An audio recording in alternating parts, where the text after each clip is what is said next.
Hello and welcome to my channel, Thriving Not Just Surviving. I am your host, Charlie Henry. This channel focuses on health, wellness, beauty, longevity, everything you need to keep looking and feeling your best as you get older. If that sounds like your kind of thing, and if you're enjoying my videos, please hit that like button and the subscribe button, plus the notification bell. Today, I want to go through a few tips for performing mindfulness throughout your day.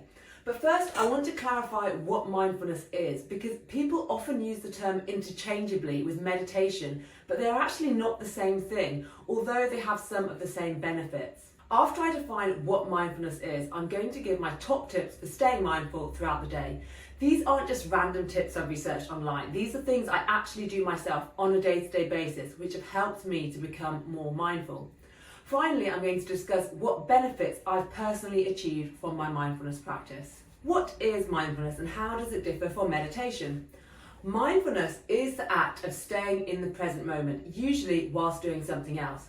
So, for example, if you walk mindfully, you will stay in the present moment, notice your surroundings, and not get lost in a train of thought such that you don't notice anything that is around you. If you've ever intended to do something on the way home, for example, pick up milk as you've run out, then when you get home you realise you forgot the milk, that is a classic sign that you are not walking mindfully. You were so lost in your thoughts that you forgot. You may have walked right past the shop and still you didn't remember. In contrast to this, meditation is a structured session when you sit and attempt to stay in the present moment, normally by focusing on something specific, such as a mantra or even your own breath initially, and then the aim is to eventually no longer need that focus and drop into a meditative state in which thoughts flip by without you latching onto them, or even more advanced would be that you have no thoughts at all. That normally happens after years and years of regular practice. I did post an earlier video in which I did a guided meditation, and I'll link to that below.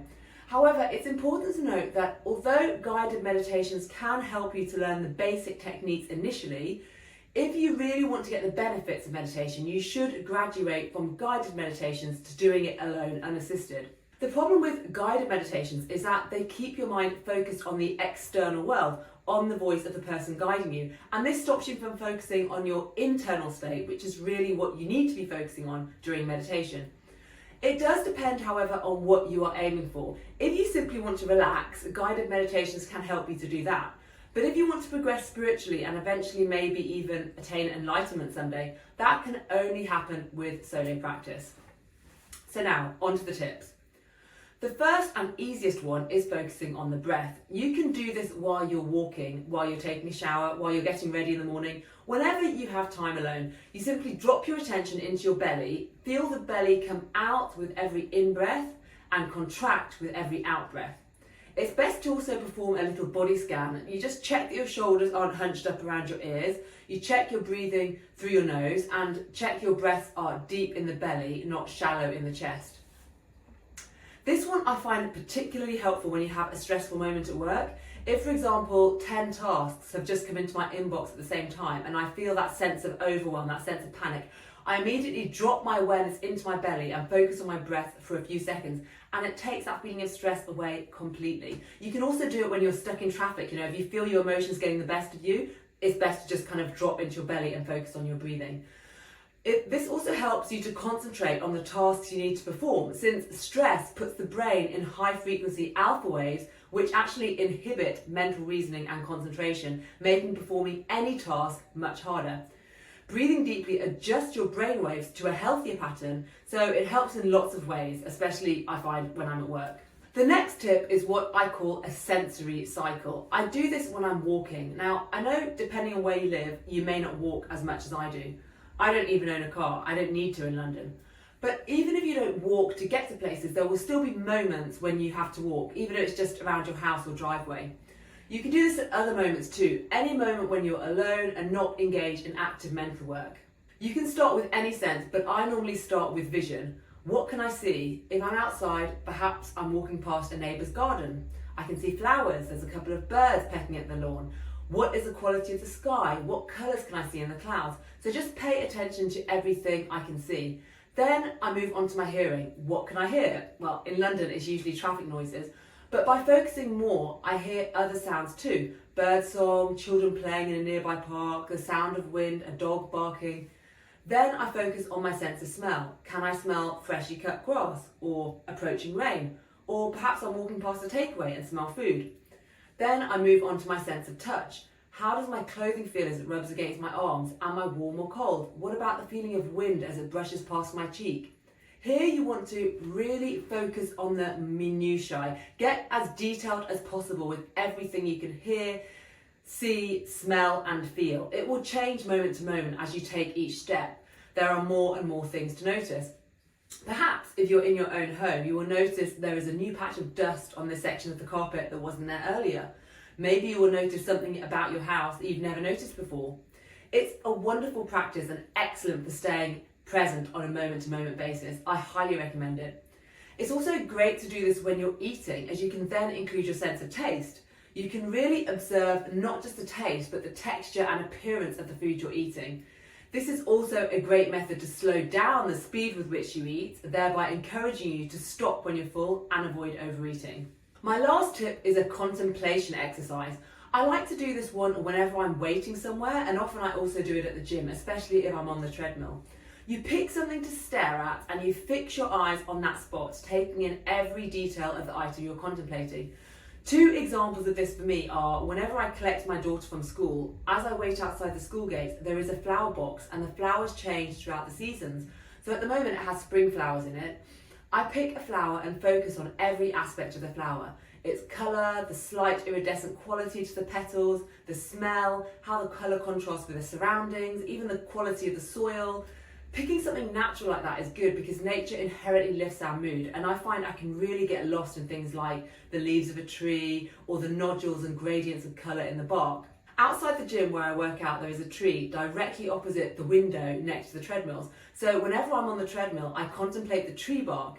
It has patches of lichen on it, so it's a good one to contemplate. After a 20-minute run, during which I'm contemplating the bark and also focusing on my breathing, I come off that treadmill feeling super relaxed and ready to start my day on a blissed out cloud. I have one final tip, and that is to mix and match several of these techniques at once, especially if your mind is particularly busy. Now, I have a very active mind, and I also live in one of the most sensory stimulating cities on the planet. I often need to use several methods at once to stop my mind from running away with its own thoughts. You might focus on your breathing as you're waiting at the doctor's, but you're also cycling through your senses, for example. I find this works really well for me. You can mix and match any of these. The key thing is not allowing your thoughts to run into creating little stories. The minute you realise your mind is daydreaming, basically running away with itself, you need to bring it back to whatever you're focusing on, whether that be your breath or the flower you're contemplating or your senses. The aim is to train your mind to be less busy, and eventually your mind will obey you. You are the boss of your mind. It has to obey you, but it might take practice. What is important is that you don't berate yourself and get angry for not concentrating. The mind thinks. That's what it's trained to do. You're now training it to have a new skill, a skill of concentrating on one thing for a length of time. It could take quite a bit of practice before you see any improvement. But don't be discouraged. Everyone's mind gets distracted, even master meditators. And research shows the first beneficial results from any mindfulness or meditation practice can be seen in as little as 3 weeks of regular practice.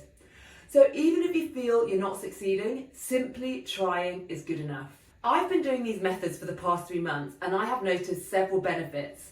It's worth mentioning that before I started practicing daily mindfulness, I was already a daily meditator. I was doing a daily 15-20 minute meditation practice every day, simply focusing on my breathing and sometimes focusing on mantras and images. But I wanted to start doing mindfulness too because I felt my mind was too busy and I wanted to become better at concentrating and improve my memory. After 3 months of practice, I have found my concentration is far better. I'm less forgetful and I'm better at listening. And this has had the greatest impact on my children as I'm less distracted around them. I'm also much more patient. I've become much better at noticing my emotions and hence I found I'm able to choose not to act on them. If, for example, something makes me angry, I notice the anger and notice I have a choice in how to respond, and typically I choose to deep breathe instead of yelling. I'm also having more vivid dreams that I can remember more easily, and this has been reflected in my dream journal. I was previously writing a few lines, but now some nights I write a half page or more with notes on 4 or 5 dreams instead of 1. Recording my dreams and gaining insights from my subconscious is important to me, so I'm really happy about that. Overall, mindfulness has been an excellent addition to my self-growth, and it's something that I'm going to continue long term. What are your thoughts? Are you familiar with any of these techniques? Do you have any other tips to share that work well for you? Have you experienced any benefits either from meditation or from mindfulness or anything else that you do regularly that's similar to this? I'd love to hear your thoughts, and I always respond as quickly as possible, especially to early commenters. That's it for now. Thank you so much for watching, and I'll see you next time. Bye!